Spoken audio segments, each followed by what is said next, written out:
Hello बच्चों, कैसे आप सब। आज मैं फिर आपके सामने नए टॉपिक के साथ, साइंस का टॉपिक है electron distribution in the different orbit. ठीक है। सेंटर में we know that the in the centre of atom the nucleus is present and the electron are in the orbit around the nucleus. ठीक है।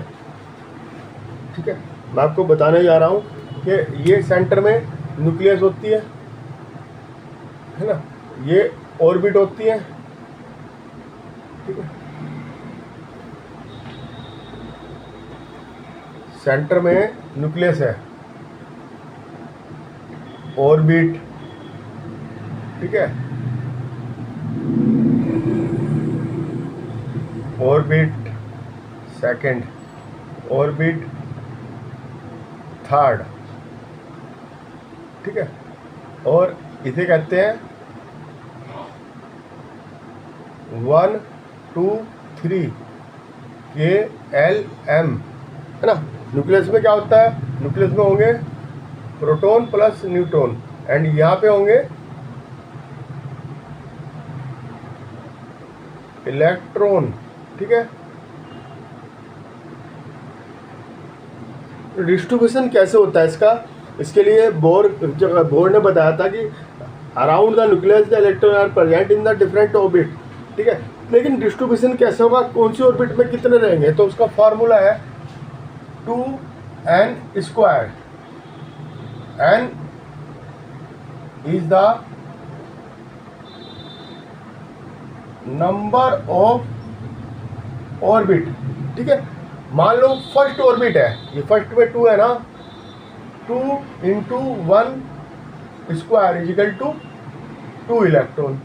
Second में 2 × 2² 8 electron. Third में 2 × 3² 18 electron. इस तरह से चलते जाएंगे 2 ×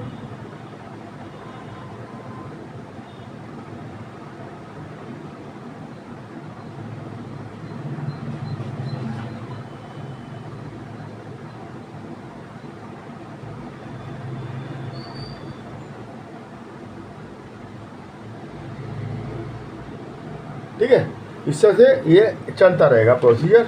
और मैक्सिमम जो है फर्स्ट ऑर्बिट में रहेंगे 2, और जो 1 से लेके पीरियोडिक टेबल में 18 तक है ना, हाइड्रोजन से लेके आर्गन तक। ठीक है, जिनका एटॉमिक नंबर ये है 1 से लेके 18। ठीक है, तो उनमें ज़्यादातर कितने इलेक्ट्रॉन है, मैक्सिमम 8 इलेक्ट्रॉन। ठीक है, एक इलेक्ट्रॉन है 8। ठीक है, तो ऑर्बिट में मैंने आपको बता दिया कि इलेक्ट्रॉन आउटर मोस्ट सेल में,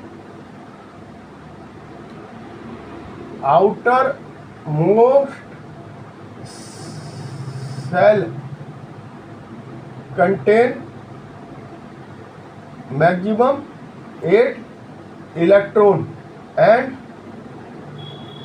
फर्स्ट ऑर्बिट 2 इलेक्ट्रॉन। ठीक है, फर्स्ट में 2 रहेंगे और जो आपके आउटर मोस्ट है उसमें 8 रहेंगे मैक्सिमम। ठीक है, और स्टेप बाय स्टेप होगा, पहले 2 आएंगे, फिर 8 आएंगे, फिर जाएंगे आगे स्टेप बाय स्टेप। स्टेप में चलता है ये, ऐसे नहीं कि बाहर का फिल हो गया अंदर का ब्लैंक रहा। पहले ये ऐसे रहेंगे, 18 होंगे, फिर इसके बाद जो बचेंगे वो अगले में आएंगे। ठीक है, remaining electron are in the other. तो ये सारे के सारे इनमें maximum 8 electron present in the orbit. कोई सी ऑर्बिट में हो सकते हैं 8 इलेक्ट्रॉन है। ठीक है, तो जैसे आर्गन ही है, आर्गन 2 8 8 है ना, 18 है एटॉमिक नंबर, तो 8 8, तो इसमें 8 ही है ना मैक्सिमम। और ये सारे के सारे क्या है, ये ऑक्टेट बनाने का वो करते हैं, ऑक्टेट। ठीक है, ऑक्टेट कहते हैं हीलियम को छोड़ के। हीलियम में जो है, हीलियम के अंदर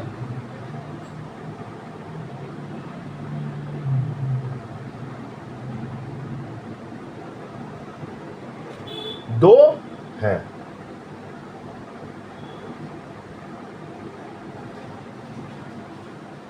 2 इलेक्ट्रॉन।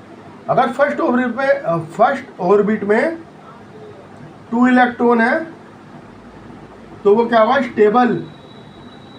और हाइड्रोजन में 1 है, तो ये स्टेबल नहीं है।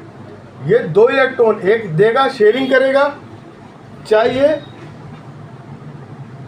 शेयरिंग भी कर सकता है और बॉन्ड भी बना सकता है शेयरिंग करके, या फिर इलेक्ट्रॉन दे सकता है, इलेक्ट्रॉन ले सकता है। गेन और लॉस से भी ये अपना पूरा करेगा हीलियम की फिगर। और बाकी जो है ऑक्टेट आर्गन के उसमें चलेंगे, ऑक्टेट बनाएंगे, ठीक है। चाहे इलेक्ट्रॉन दे। अब क्लोरीन है, क्लोरीन 17 2 8 7। अब एक इलेक्ट्रॉन ले लेगा तो माइनस का चार्ज आ जाएगा इस पर, Cl माइनस, इसमें 18 इलेक्ट्रॉन होंगे, ठीक है। इलेक्ट्रॉन साथ दे नहीं सकता तो एक ले लेगा। तो जितने फ्री इलेक्ट्रॉन होते हैं, इलेक्ट्रॉन देता है या लेता है, उसको उसकी वैलेंसी कहते हैं, ठीक है। तो आज के लिए इतना ही, आप ये समझ गए होंगे 2n² फार्मूला, ये किस तरह से इलेक्ट्रॉन प्रेजेंट रहते हैं इन द ऑर्बिट, ठीक है। आज के लिए इतना ही। मेरे चैनल को सब्सक्राइब कीजिएगा, लाइक कीजिएगा और मेरे साथ बने रहिएगा इसी चैनल पे।